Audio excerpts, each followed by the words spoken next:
Hey, I'm Austin Armstrong. You're listening to the Head Smack Podcast. You are listening to conversations with misfits, mavericks, and trailblazers.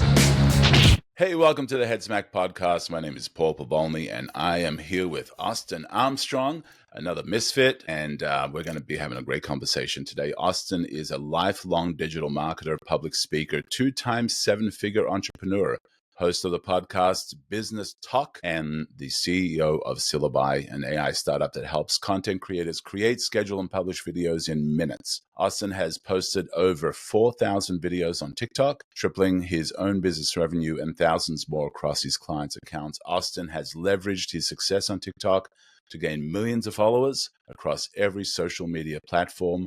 He loves sharing the strategies that have worked for him to empower you. How you doing, Austin, man? Paul, I'm doing great, man. I'm just realizing as you're reading that I'm probably going to have to change that bio after they ban TikTok. Let's hope not, though. And I do want to talk about that and get your thoughts on that, if that changes everything or nothing for you. I appreciate you doing this, man. You know, I first got introduced to you, I think, on TikTok. I was doing some brainless scrolling and you kept popping up, and I saved some of your videos and I said, I got to watch this later. Got to watch this later. Got to watch this later. Got to do this later. Got to implement this later. And I probably have dozens of your videos saved somewhere on some to-do list so I can go back and watch it. And so I love what you're doing, man. It's pretty awesome stuff. But I do want to kind of hear your origin story, a little bit about how you became Mr. TikTok and how you launched Syllabi. And so you can go as far back as you want to go, but share a little bit about your origin story. Where did it all start and what got you into this? Yeah, I'll try and make this as brief and concise as possible because it's a little bit of a long journey. I was fortunate to find what I think my calling was in life pretty early on. So I got started on MySpace when I was 14 years old. We're going to zoom out to 20 years ago on social media, really at its origin days. And I was hooked from the moment I joined that platform. And I don't just mean like hooked on being on social media. I was growing large followings. I had hundreds of thousands of followers on MySpace, and I was monetizing that in various different ways, doing email lead gen, promoting bands and t-shirt companies. I had a really brilliant friend who's a web developer, and we're both like 14, 15, 16 years old. We built early SaaS platforms to help other people grow their followings on MySpace as well. And that was so impactful in my growth that really stuck with me because I was impacted by that at such an early age. Now, fast forward to about 11 years ago is where my professional journey really began in video marketing on social media. I had moved out to California from New Jersey, grew up in New Jersey, and I stumbled into an internship at a video marketing agency that specialized in the behavioral health space. And I loved it. I saw the long-term vision, even though I started as an unpaid intern. I was not paid to be there. I was just paid to learn. Foot in the door, but I saw the vision. I loved it and I stuck with it. And so I worked my way up from being an unpaid intern to a paid intern to a part-time employee to a full-time employee. Fortunately, the owner of that company really saw the passion and potential in me, and he became my mentor. He really invested in my growth, paid for me to do sales training and travel all around the country to different marketing conferences. I'm a very extroverted person, so I'll walk up to anybody and talk to them immediately. That's definitely a superpower that I have. And we eventually actually became business partners. So fast forward to now 6.5-ish years ago, I started my first company, which is called Socialty Pro, which was a social media marketing agency. We specialized in video marketing, but we also did a lot of SEO. And that was very much a part-time thing at the time. I was head of digital marketing at a drug and alcohol treatment center because I had just come from that path and gotten very good at marketing in that industry. And what happened was, leading up to TikTok, in 2020, so I think it was like June or July of 2020, the pandemic was around for like 3 months or something like that. I got fired from my job, no real notice. And so I was faced with the entrepreneurial decision of like, do I bet on myself and go all in and see what I'm made of? See if I can make this a full-time income. Talk to my business partner, talk to my wife, decided to go all in. strangely enough, decided to go all in on TikTok. Wow. For whatever reason, jumped in, attended some webinars to learn. It just clicked. It worked. And so I started growing on TikTok, talking about SEO. I became the SEO guy on TikTok, got a ton of clients and consulting gigs that way. Eventually, the grew far enough that I had enough followers on TikTok that people started asking, can you help me and my company grow on TikTok? Yes, I will take your money and help you grow. Of course, said the entrepreneur. And so I started to grow, and I kept getting banned on TikTok, which forced me to figure out all of these other social media platforms. Banned After for the what? first, they would ban. So I share my content like these 5 websites feel illegal to know and useful websites and whatnot. And I think that they just don't like that type of content that sends people off of their platform. They want to keep you on the platform. Which most social platforms are kind of like that. Yeah. And then just how I play that. I dance on that line of being a little provocative in order to increase engagement. But I think like that opening line feels illegal to know when you say it over and over again, sort of flags their algorithm. Long story short, it forced me to not put all my eggs in one basket and figure out all of these other platforms. Figured out YouTube Shorts, Instagram, Facebook, Pinterest, LinkedIn. I have millions of followers now. Now, did you originate that language, or did you see somebody else use that language? Because I've seen other content creators use that same language. I've been using it for so long, I'm really not even sure anymore. I think I came up with it. I think it was a tweak on something that somebody else said. So I'm constantly studying other people's videos. And so I don't want, because I'm not even sure anymore. I think I took an opening line that was very similar, and I took that and tweaked it. Yeah. And I definitely was the first person to do the like side by side talking to myself videos, like reacting. Yeah. That I definitely originated with these useful websites, but I'm not 100% sure about that opening hook. Now, before we go into talking about, the TikTok and diversifying, what happened in the interim between MySpace and your internship? Like what happened in that space? Such a great question, because I've reflected on this a lot. If I could go back in time and tell myself one thing, it would be to stay more consistent. I didn't know that social media would be a career path at the time. I don't think anyone did. Yeah. Which is, very few people. So after MySpace. Yeah, because it was a place to share food, cats, dogs, vacations. Yeah. Absolutely. I mean, after MySpace died, like I was still active on other social media platforms. Like I had created like weird theme niche pages on Facebook that didn't really grow that much. I was very early on YouTube, but I wasn't really consistent with it. And in your late teens, your early 20s, you don't know what the hell you're going to do in life anyway. Right. And so there was a little bit of inactiveness in growth and pursuing that. So like I did bartending, I was a server at a yacht club for years, all kinds of like weird random jobs that are meaningless now. Yeah.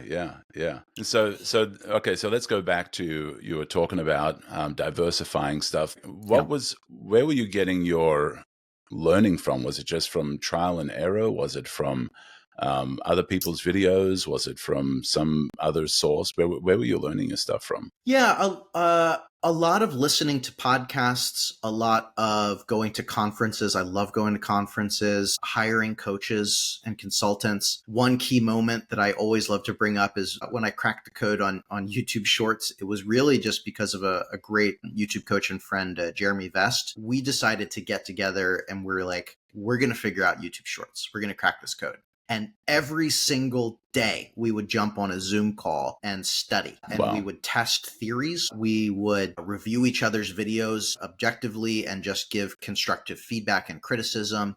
We'd study videos like, how long is the opening hook? How long is something on frame before it changes? What do the titles look like? Are the videos looping back to the beginning, or are they just ending abruptly? Is there a single call to action? And going through that exercise every single day with Jeremy, I think we did it for almost a month. I had that like little epiphany, aha moment of, why am I just sharing everything? a head smack moment.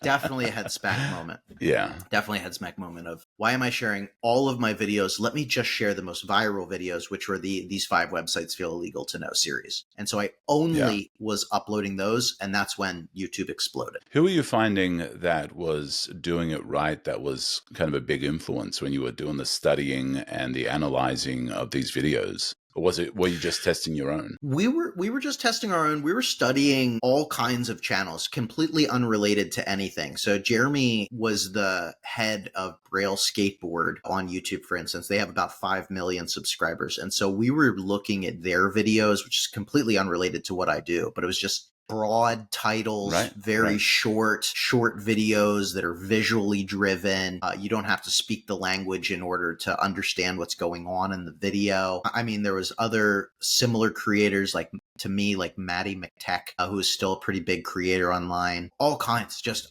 everything that we could think about. Videos that had millions, tens of millions, hundreds of millions of views on shorts. We were hyper focused on shorts, and so we were just looking at the best performing things and just meticulously looking at everything. So when did you feel that maybe this social media thing can actually have a future? Like when was that aha moment for you, that head smack moment that you said, you know what? Because you had mentioned, earlier, you're just like, hey, how are you making money on social media? It's cats, dogs, lunch, breakfast. When was that moment for you that you're like, wow, I think there's a future in this? Well, I would say 2 different times. It really was originally on MySpace. I was making so much money back then. I remember, looking at PayPal, which I don't even know how we had PayPal because we were under 18, but just getting paid I would do an email lead gen thing that was totally sketchy, just borderline illegal, just like bait and switch. But I'd be like, I just got paid $500 today for a post. Like, this is crazy. I can afford an apartment with this. Wow, yeah. But I don't know why I didn't stick with it, which is everything happens for a reason, I guess. And then the other moment is definitely when I really started growing on TikTok early on. I would say close to 5 years ago, 4.5, 5 years ago. Now, when I really focused in and committed on TikTok of why I wanted to be on that platform and what content that I was going to create, and giving myself an ultimatum and it working and immediately starting to get leads when I was dialed in, I saw the future there. And I said, okay, I'm going all in on this thing. So when that started happening and you started getting leads, what were they leads towards? Like, what were you selling? What were you doing? What were those leads being pushed to? My marketing agency, so the Socialty Pro. So because I was having a lot of success with SEO oriented videos on TikTok, I was starting to get SEO leads. I had worked with other agencies at that point. So there were a couple agencies that contacted me to help with their clients because they were doing other things online, all kinds of different clients, gold, a company that buys and sells gold, acupuncture, definitely behavioral health oriented companies, because I always showed examples of like addiction treatment centers that I was doing SEO for. Other treatment centers would contact. Lots of just contacts in that space. And I try and slowly move them over to video too. Because I've always been good with SEO, but that just I never saw myself as an SEO. That's just the content that kind of worked online. And I kind of became that person. Like I really see myself more as a video marketer than an SEO, even though I went down that space for a long time. So now that you've gone all in on TikTok, what do you think about the TikTok ban? That seems to be, talked about and everybody's kind of concerned about. How are you feeling about that? Well, I learned long ago to not have all your eggs in one basket. So I've been diversifying for 4 or 5 years now. So it's not really going to impact me, but I think it sucks. I think banning TikTok is going to hurt the US economy more than their concerns of it being a Trojan horse for China. So many businesses in America rely on TikTok for marketing, distribution, direct sales through TikTok Shop now, opportunities for musicians and artists and creatives to develop income streams around their passions that was never really available, even on platforms like Instagram. The uniqueness of the culture of TikTok is become ingrained in US now. it's how trends start. It's just such an impactful platform, and it really is a shame that the politicians don't see that value, and they are so concerned about China spying on us that I just think it's a complete misstep. Right. I think it is going to be banned now. For the longest time, I didn't think it was going to be banned. I thought they were going to continue to prolong it indefinitely. But here we are 4 days away, and there's no news from the Supreme Court. It looks like it is going to be banned. And even if the appeal process, like if Trump tries to bring it back, that's going to be a long journey than to just avoid the ban. There's Mr. Wonderful has put in a bid for $20 billion with some of his buddies. I heard to purchase TikTok without the algorithm, because that's kind of been the stalemate thing, is ByteDance does not want to get rid of they don't want to sell their algorithm. But Mr. Wonderful, I saw a video on we want the TikTok everything. They're going to rebuild the algorithm, which I don't think is going to work. I don't think they're going to get it. But yeah, I unfortunately think it's likely to happen right now, and it sucks. Yeah. Well, and you've mentioned so many good reasons for its existence, and also just as a news source. For a while there, I know now Meta is also changing its tune a little bit on how it filters content, but TikTok used to be the place that if you wanted to find the truth about what's happening right now, it was the only source for that, because at that point, Twitter was Twitter, and so, it is, even for that, I think it's kind of a shame for it to go away. And there really isn't anybody that's as primed to take over the space as they were, because they really nailed down what they were doing with the sales and the e-com on there and everything else. And so, it is going to leave quite a significant void for a while there until somebody is able to at least get 50% of the way there. Right? Yeah, I think probably the closest competitor is Instagram, but I think it's just like people have such a sour taste in their mouth about Zuckerberg and just Meta platforms in general. It's funny now, everybody's been. I don't know if you've heard of Red Note yet, or seen that. This is so funny. Yeah, it's so fun. It's like an act of rebellion. So all of these, there's a little subculture over there already of TikTok refugees, people that are flooding from TikTok over to Red Note as a FU to the government, which is so ironic because they're going from a platform, TikTok, that is the parent company. ByteDance is a Chinese company, but the CEO is from Taiwan, I believe. TikTok is entirely operated out of the United States. And then now and the whole reason for this ban is because of China, right? And so now everybody's going to a completely operated in Chinese app. The app itself, I have it on my phone because I have to experiment. The whole app's in Chinese. You can't look at the terms of service because it's in Mandarin. You can't go through your settings because it's in Mandarin. I don't speak Mandarin. But, a lot of the settings are entirely in Mandarin. You can't even read anything. And so it's just this really strange stick it to the man rebellion thing that's happening right now. That's a little strange. I think people will, if TikTok ban goes through, people will, I think, just naturally go to the other platforms like Snapchat, Instagram, YouTube, back to Facebook. Snapchat. Probably. Now, there's a name I haven't heard in a while. What do you think of Snapchat? It seems to have been a kind of the thing, and then a kind of nobody talks about it anymore. Well, it's a younger demographic on the platform. I was at a Duke basketball game last night, and I just happened to notice a younger kid in front of me on Snapchat, and my just brain went to, he's using Snapchat. He was just like hitting with his friends. Snapchat, really came around when I was just out of high school. I think it's been around a while now. I think early 20s. I mean, maybe I'm misremembering how long it's been around, but yeah, it's still very active. It's just a younger demographic on there. Snapchat's like the one platform I never cracked the code on. And it's largely because of like the type of content that I create. So like Snapchat Spotlight, which is their organic discovery engine, does not like content that sends you off platform. As we were talking about earlier. Yeah. And so that every single video that I'd upload, they're like, not eligible, not eligible, not eligible. Yeah. So But yeah, with the it's amount of people that you have following you now, how are you pivoting? You know, if this ban happens, how are you pivoting to retain that audience, and where are you pivoting them to? well, to be completely honest, TikTok hasn't been my main platform in like 2 years because they banned me when I was about 900,000 followers on there, and I couldn't get it back. I'd actually gotten it restored 4 times. Fifth time was the charm. They wiped it from the database, everything.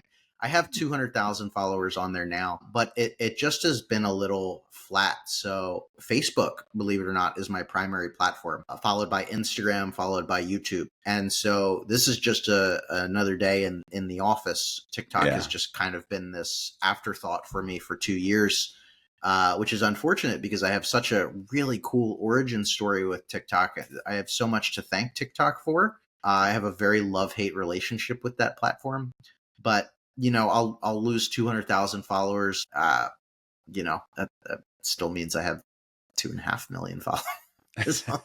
I'll be okay.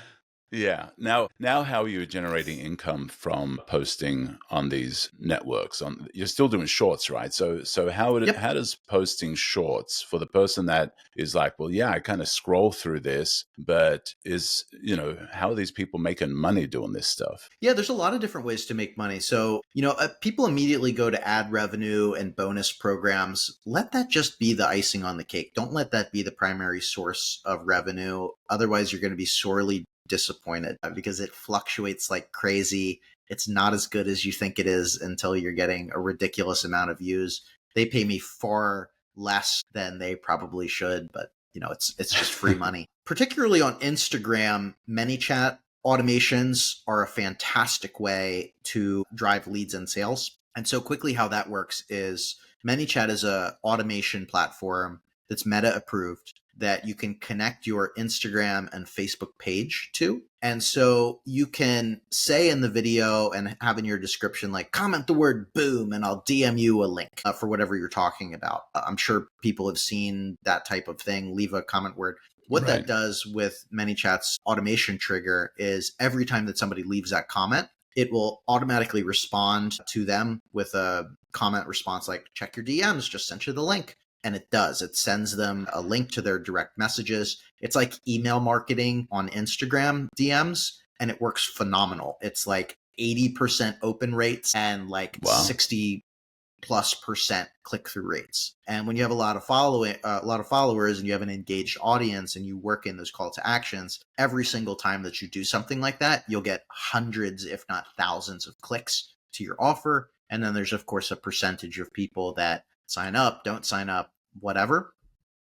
Aside from that, showing the URL. So and links in your bio is also another great way to drive sales. Just DMs in general, like people will DM me and we'll have conversations, and that's where a lot of conversions come from, in the DMs. Facebook in particular, I have had a lot of success with text-based posts and text threads recently. Okay. So things like, almost a little clickbaity, but like, rest in peace, marketing agencies. This one AI tool will make you a beast online. And then you'll put like a little arrow.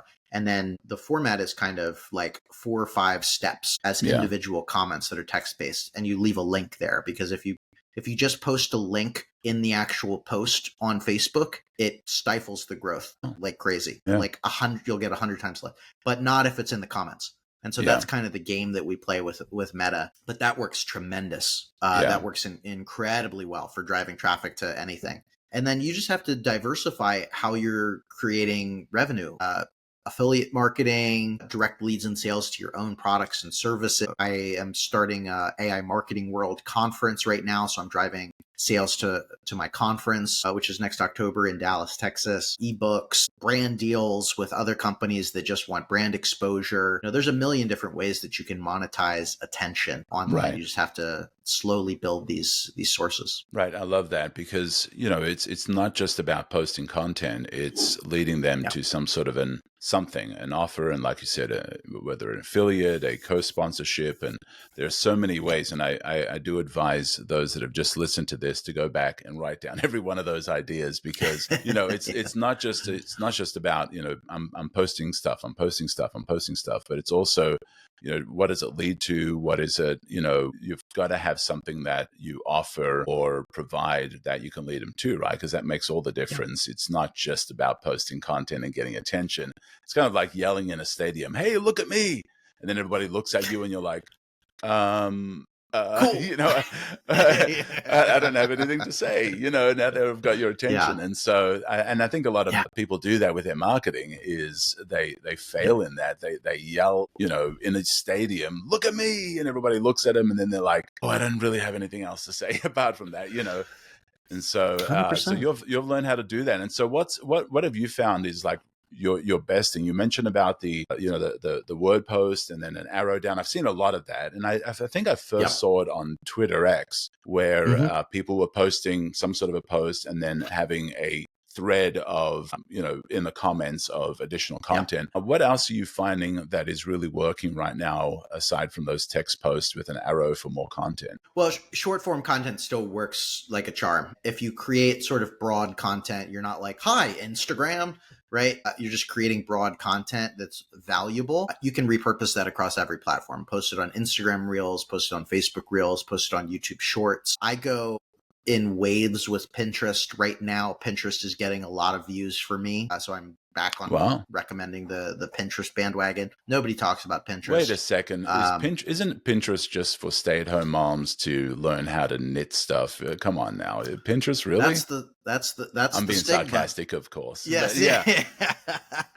Yeah. Pinterest is like a visual search engine. So it's like if Google and Instagram had a baby, is how I like to describe Pinterest. It's a search engine. People search for things online. It's not, it is largely a woman demographic, 65%. But I mean, I reach 500,000 plus people a month, and I haven't even posted on there in 6 months. My content just ranks, and it's useful websites and AI, and it just drives clicks. Every video that or post that you put on Pinterest, you can optimize the headline for a search. It's clickable to a landing page or an offer. You can do affiliate marketing through Pinterest really well. You can drive traffic to your website or any landing page you want through Pinterest really well. It's a fantastic platform to emphasize. And it's one of those amazing platforms that it's like SEO. Once you put in the work, it just kind of lives forever for you. That's they have one of the longest shelf lives of their content than any other platform out there. Like a video on Instagram or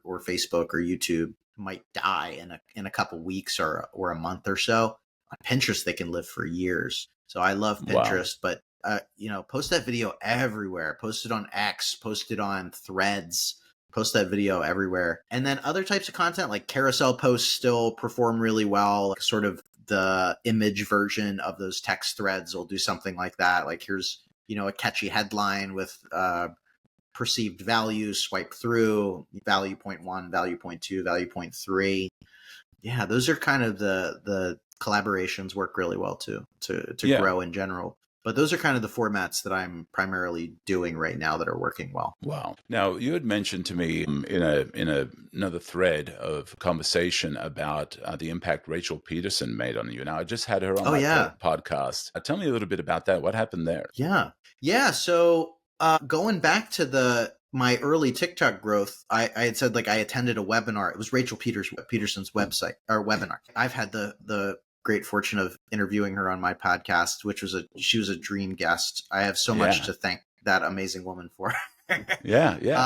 So on TikTok, when I first got started, I was on it for maybe 3 months or so, and I was just a flailing, flopping fish with no growth. I was posting stuff all over the place. I had no strategy. I was posting a cat video and then a website video, and I was trying to do a trend and just figure out the platform, and it just got nowhere. And I saw a Facebook ad for her. She was hosting a free webinar on how to use TikTok to grow your business. This was so early. In that space. Nobody was using TikTok for their business. And so I'm like, let me attend this thing. She delivered so much value for free in that webinar. And I gave myself an ultimatum. I said, I'm only going to give myself 30 days on TikTok. I'm only going to create business oriented content. I'm going to hyper focus. And if it doesn't work in those 30 days, I don't see any traction or growth or anything, that maybe this is not the platform for me. And that was the focus needed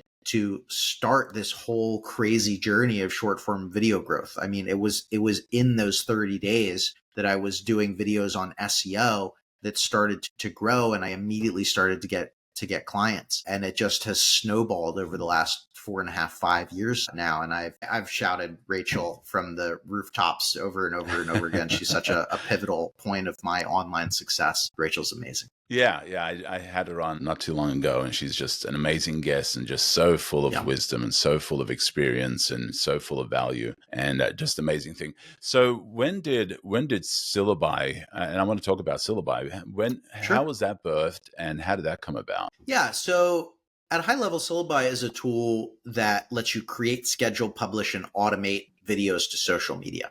And it really came from my 11 years of video marketing experience. There were a lot of problems that business owners were facing over and over again. There were a reason why they wanted to contract us and sometimes couldn't contract us. They know they need to be active on social media creating video, but they don't know what topics to create. They don't know what to say on camera. Maybe they don't like being on camera.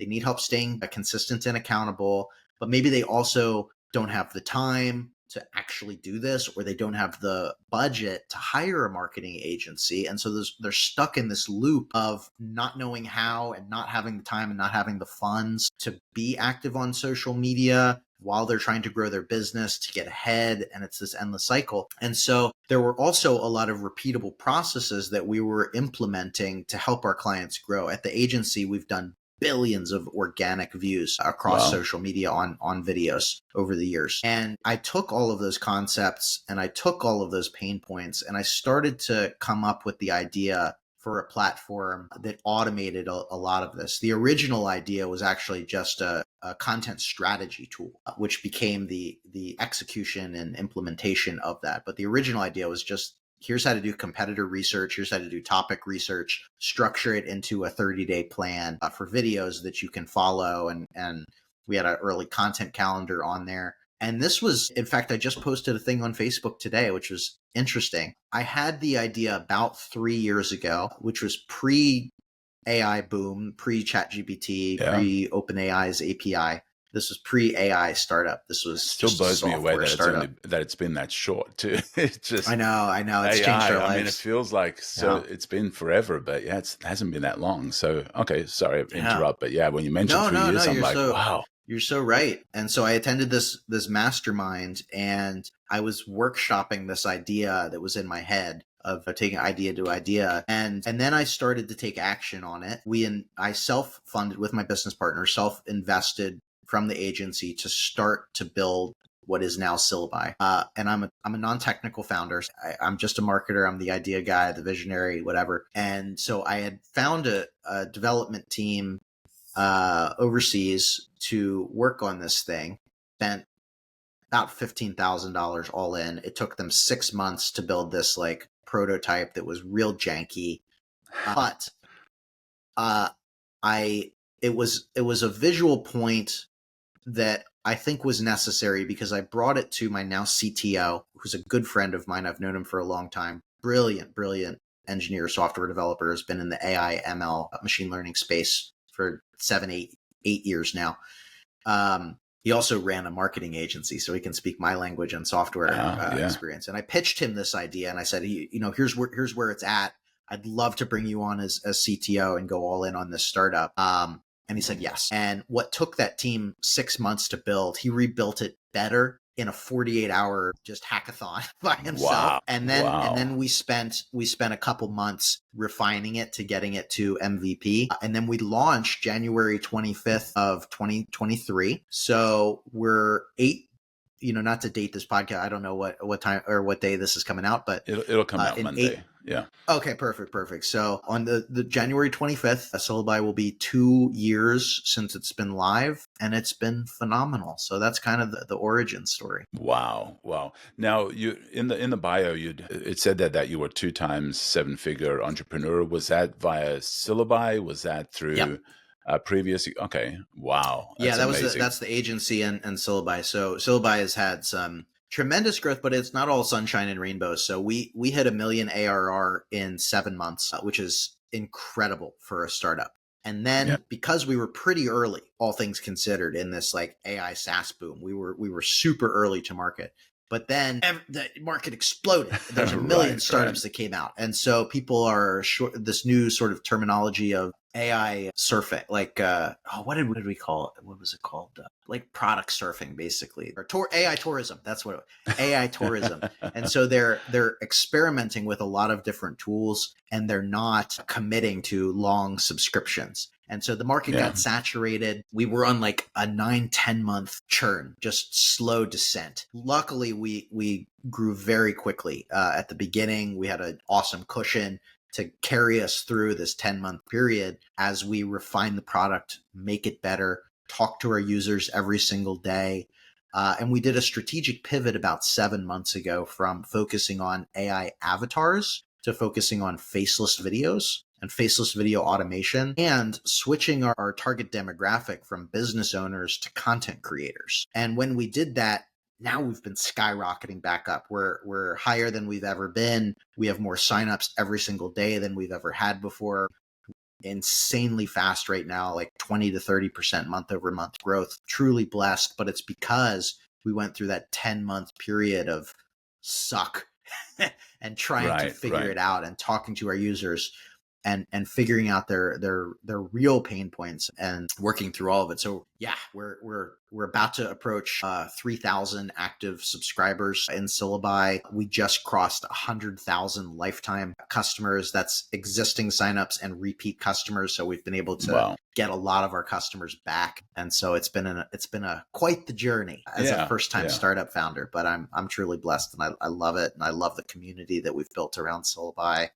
That see what we're doing, and I'm building it in public, and we're really getting the community involved, and it's been amazing to see. So yeah, and it is confusing out there for a lot of people, because it seems like every day somebody is coming out with some AI something that does something, and it's like starting to blur, and some of them are like, we do everything, and we do all this and we do all that, and this is the one thing you need, and this is the one product you need. And so it does get confusing. And so, you leaning into faceless videos, I think, is a great way to kind of differentiate yourself, as opposed to kind of getting lost in this noise of just AI software after AI software coming out. So talk about a faceless video. What is a faceless video? Yeah, so as the name kind of implies, it's a video without your face on it. So with the idea that everybody should be creating videos online. It's the most adopted format of content on the internet and has been for many, many years at this point.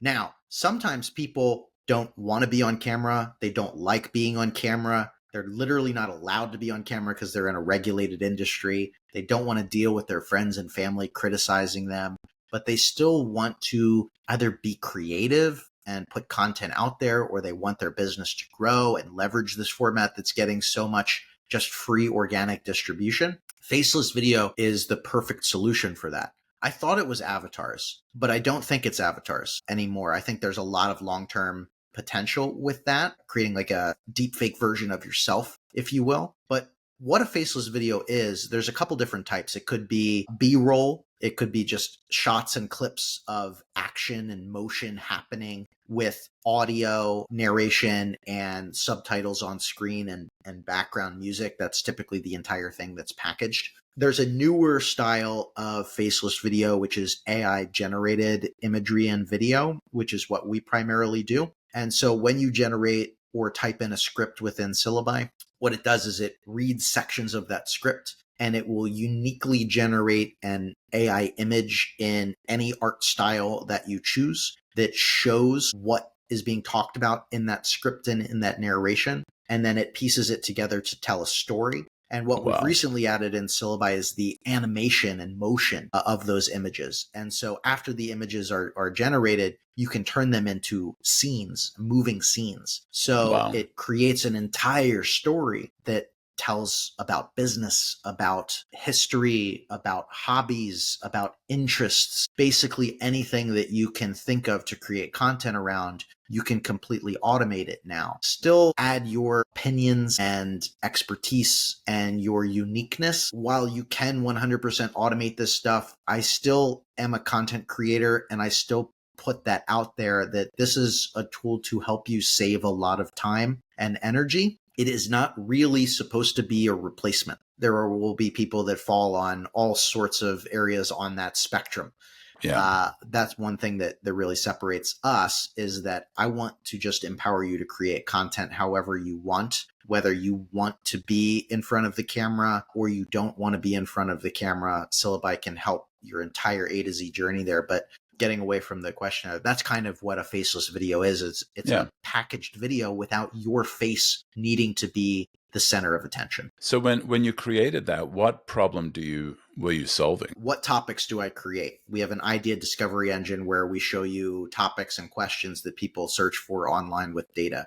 I don't know what to talk about on camera. We've taken my best practices for what goes into a good video script, and we generate you a video script on any topic that fits that format. That's why so many of our videos perform exceptionally well and many go viral organically. The creation of the video. So in just a couple clicks with whatever presets that you want, and you can save the presets, it generates the video for you. So saving you a lot of time and energy. You don't need to know how to do video editing. You don't need to press that record, and you can schedule and publish it to all of your platforms. So if you don't want it, you want to be omni-channel present on all of these platforms, you can just schedule it out ahead of time. And you can schedule up to 30 days of content in less than 5 clicks.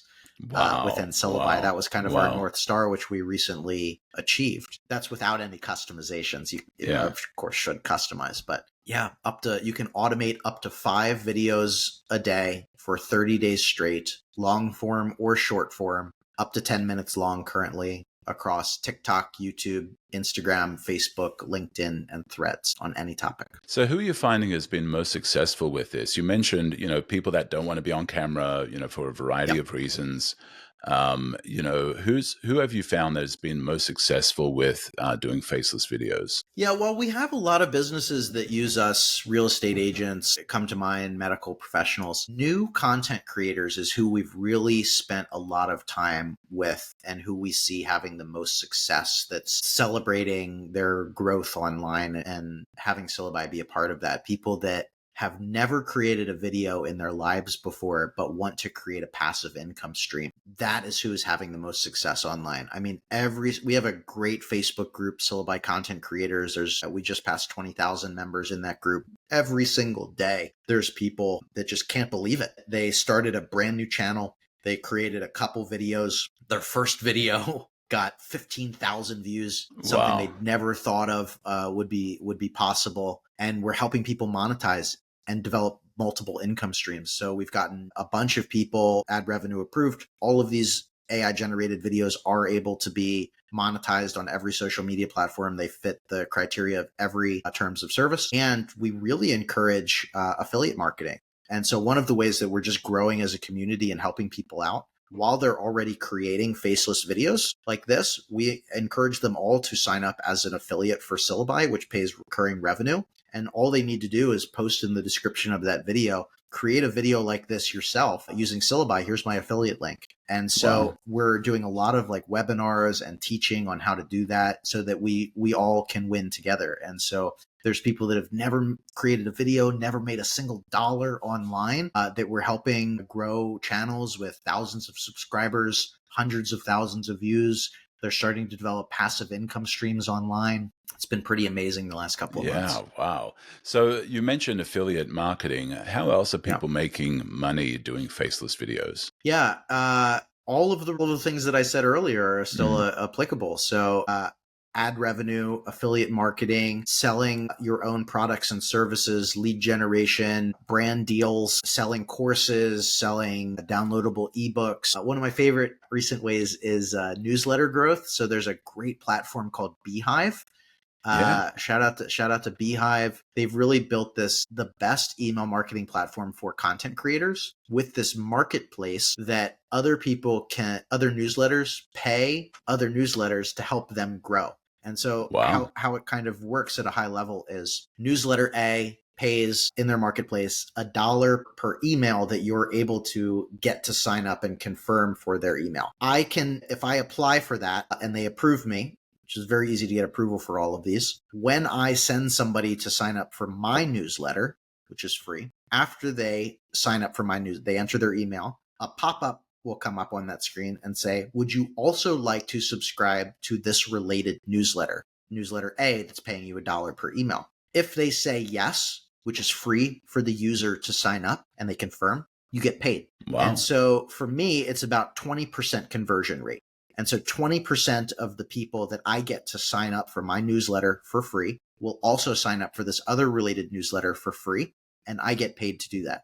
And so because faceless videos are getting so much attention, just send them to subscribe to a newsletter where you talk about that topic. 20% on average, might be higher, might be lower. That's just my average. You'll get paid $1, $2. It fluctuates. I've seen as low as like 50 cents per email. I've seen as high as $4 per email. It depends on their campaign. Fantastic way to make revenue online from attention. Wow. Those are some of the ways. Yeah, that's amazing. Wow. Yeah, I've actually gotten some emails from people that have signed up for Beehive, and I'm like, I hadn't seen that before, but it seems to be popping up every now and then. So, we do have a lot of people that, we live in a generation that has a lot of anxiety, and the idea of a faceless video for somebody with an anxiety, they don't want to be on camera, they don't want to be peopling, it seems like a great way to be able to create content, to generate attention, generate income. With the you had mentioned several different avenues for making money from these.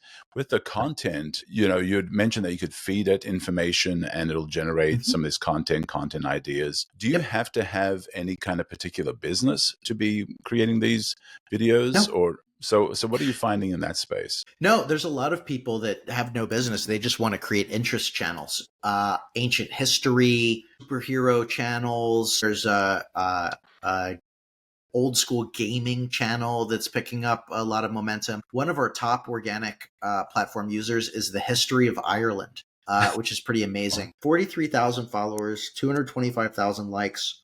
Her videos have gotten hundreds of thousands of views.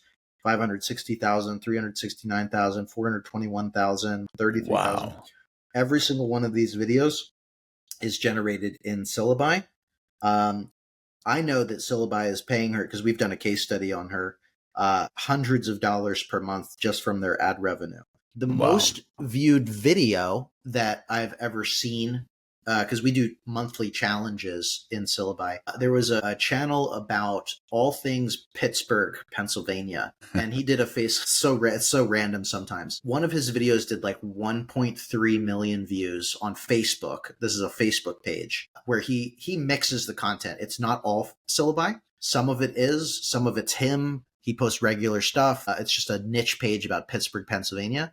But yeah, 1.3 or so million views organically. Wow. Facebook Reels, anything that you can think of. Children's books. There's a really cool therapist that I met at a conference I was speaking at last year that started creating a channel about like cartoons and stuff. And she's had a couple videos about the Grinch that have done. Her one video just this week hit 260,000 views on YouTube about the Grinch.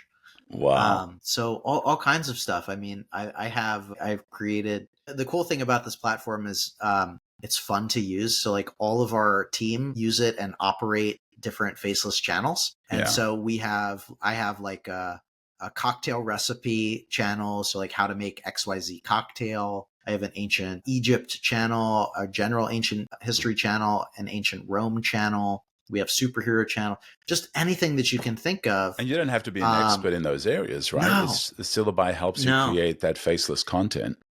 Yeah. All you need is an idea, but we suggest ideas for you.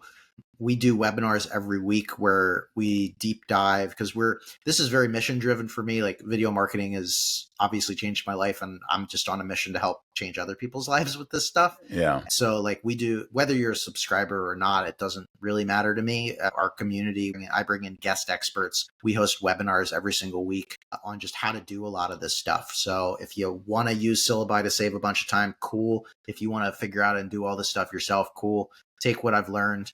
Just like I learned from, I've never given Rachel a dollar, but I've screamed her from the rooftops because I've just learned so much about her. It's kind of the same thing. Yeah. I'm just giving amazing information out there. So no matter where you're at in your journey, no matter what age you're at, no matter how tech savvy you are, I really want you to have the opportunity to be successful online if you want to. It's not going to necessarily be easy from day one. You've got to put in some work and figure it out.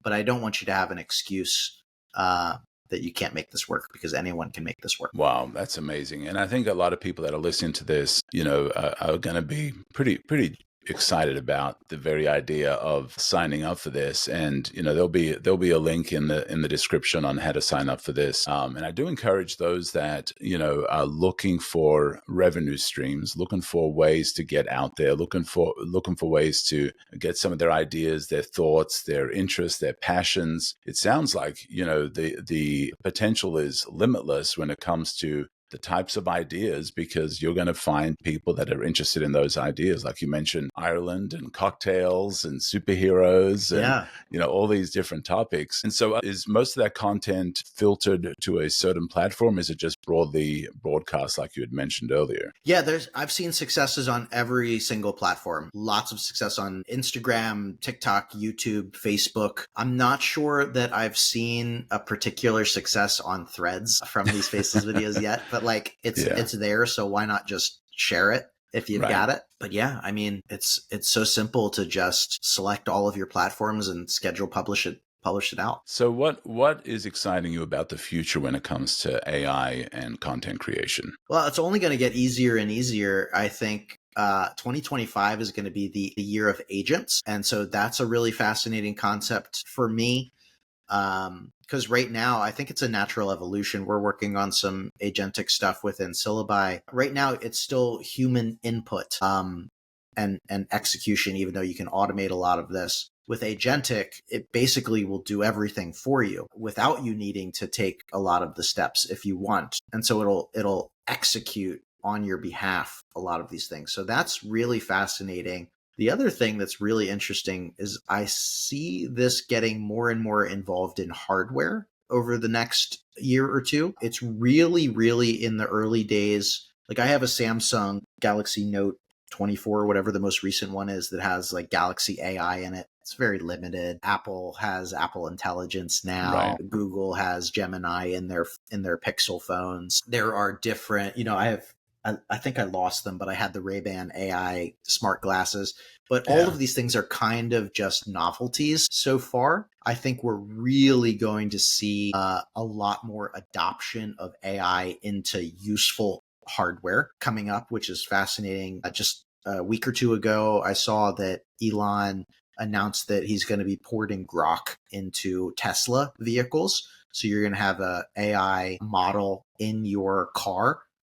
Which is going to be the first use case of that. These Android robots are going to start infiltrating people's homes. These are going to be available reportedly as low as like $16,000, $17,000, which is, if it does half of what it says it's going to do, I think like that's an accessible price point for the upper level, the upper half of America. Right. These tools are not going to be for everybody, of course, for the time being. They're going to start pricier and then they're going to come down in price. So that's just how new technology happens. Yeah, I mean, and as far as content creation, I mean, AI video is a natural trend. Sora just dropped last month, which is fantastic. It still has a lot of room for improvement. Right. There's so much there that they need to improve on, but it's really cool. There's a lot of these cool AI models.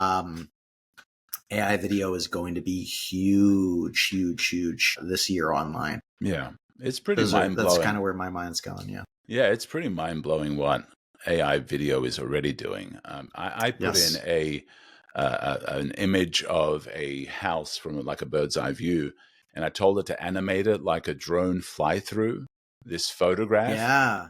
And it did it. It generated this video, and I'm like, oh my, this is unbelievable. And then I posted, I did another picture of just my dog, kind of looking over a stone wall at a beach. And I said, animate this into a happy dog. And I'm like, wow. I mean, it is pretty mind blowing in its early stages. It's just, it's crazy. It sure is. I mean, I just saw a crazy use case. I don't really know how I feel about it, but yesterday somebody tagged me in this. Someone made a completely AI generated video of firefighters saving animals in a fire environment, and they added sound effects and labeled it as firefighters saving animals in the California wildfires right now. Wow. And that people were running to the comments and saying, like, this is so heartbreaking. Look at these animals. It's AI. They were 100% AI generated. You just have to like really look at it, and you notice those little things like, things overlapping. But at a surface level, that video deceived a lot of people. Yeah. Really interesting use case there. This stuff's very good. It's already at a point where it's deceiving humans. Yeah. Yeah. I think we are getting to a point where trust, in what we see, you believe it with my own eyes, I'll believe it when I see it, is no longer a measure of facts and fact checking and being able to decide whether something is actually real, because it is so deceiving. I mean, you used to have, 6-fingered Mid-Journey images and people like, yeah, it's fake. But, it's gotten to the point where people are doing these photo shoots with AI that are just unbelievable. I mean, you don't need a photographer. You don't need somebody to go out and shoot photos of you. You could get very realistic images of yourself. So, with the content creation that you're doing, for the people that miss the human element, what do you advise to them? How do you help? What do you tell them to keep that human element and keep some stuff real so people don't get tired of it quick? Yeah, I mean, do what you feel comfortable with. Content creation for me and a lot of creators is a creative outlet. And so even though I'm able to do a lot with AI, and as the days go on, we'll be able to do more and more with AI, I still enjoy creating content. I write a lot of my posts, the vast majority of my posts. I still manually create videos myself, and I manually upload them across all these platforms because I enjoy doing it. I love doing it. I interact. Nobody has access to any of my social media platforms. So and I respond to comments and messages constantly. It's 100% me. It's not automated. It's not a team member. It's not a VA. I love doing that because I'm borderline addicted to it. But that's a socially acceptable form of addiction, I guess. But however your comfort level is, find those pocket communities online too. There's great school groups. This is a platform that's come up, and Circle is another like alternative community platform.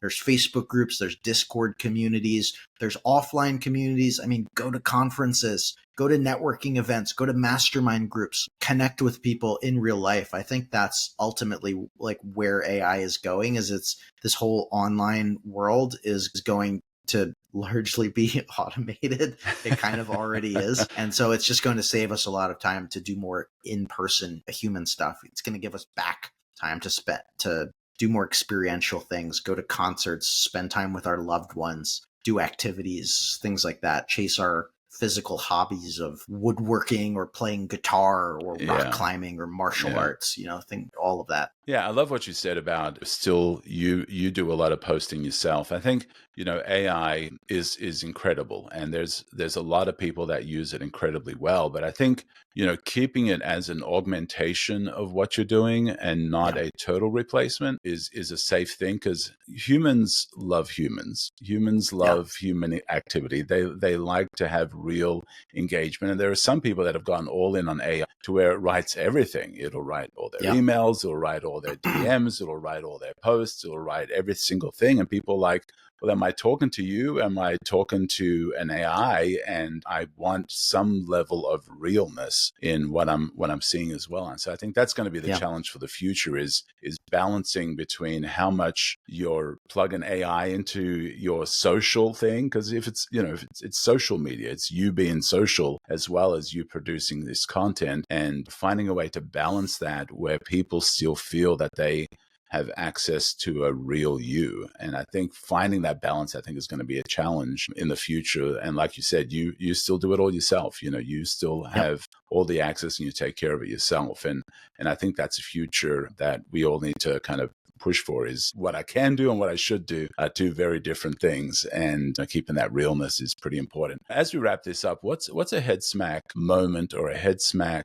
that you've had, or a question that I haven't asked that you'd like to talk about? Ooh, that's a good question. I think you asked a lot of great questions. To be honest, So tell me about the we AI talked about conference that's coming up. Yeah, sure. Yeah. That's a good one. So it's called AI Marketing World. The website is aimarketingworld.co. If anyone's interested, it's going to be October 9th through 11th, 2025 in Dallas, Texas. Technically Frisco, Texas, just slightly north of Dallas. A really cool story with this conference. This conference was originally Video Marketing World, which has been around for several years. I first attended that conference about 5 years ago as a person in the back of the room that was just observing and learning from great people and just having fun and networking and being around my peers. 2 years later, I had started getting success I guess 6 years ago. Yeah, 6 years ago that I first went to that conference. 3 years ago, 4 years ago, I was starting to grow on TikTok, and I cold messaged the owner of that conference, Scott Simpson, and said, "Hey, I've been to the conference before. I notice you don't have anyone that's speaking on TikTok. Would you be interested in having a TikTok speaker? I've learned a lot from this conference. I would love the opportunity." He invited me on his podcast. We had a great conversation. Of course, knocked it out of the park. You gotta deliver. And he invited me to be a panel moderator on the first TikTok for Business panel at Video Marketing World. And of course, you have to deliver. So that was very well received. I did a bunch of research and did a phenomenal job, I think. They invited me back the following year to be a standalone keynote speaker to talk about TikTok for Business. Fast forward now, that was 2 years ago. Now I'm business partner on that conference with Scott Simpson and his wife, Camber. And we pivoted it from video marketing to AI marketing to ride this hype cycle. I am a testament of that conference. I've just come up within that conference and won awards at that conference and had a lot of success. And so I want to continue that and share everything that I've learned to help other people at that conference as well. So we've already have our speaker lineup secured. We've got some of the best AI marketing experts in the world, Jonathan Mast. We've got Onyx Singal, Molly Mahoney, so many amazing the lineup speakers is incredible on the lineup. The lineup's great. I really want it to be an immersive experience as well. It's not just going to be people on stage talking at you for 3 days. We're going to have AI hardware tech demos, and there's going to be all kinds of cool sponsor booths and amazing things. It's going to be amazing. Tickets are on sale. They're early bird discounted right now. If anyone is interested, that's aimarketingworld.co. I'd love to see you there. I'd love to hang out with you and just talk shop. Awesome, man. Well, I've seen the lineup. The lineup is incredible. And if you have any interest at all in anything AI, I do suggest you check that out.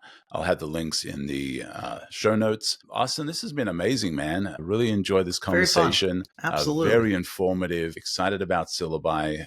Excited about what you're doing in that space. AI is just fascinating. You can't ignore it. It is the future. And so I think you really need to consider it when it comes to what you're doing as a job. And then if you don't like your face on camera, look at a Syllabi as a way to do faceless videos that'll get you out there as well. Austin, thank you so much, man. And this has been amazing. Thank you for the opportunity. It was a great conversation. I love any excuse to just talk about this stuff. So I hope this was helpful for the audience. And thank you so much, Paul. It was awesome. Thank you.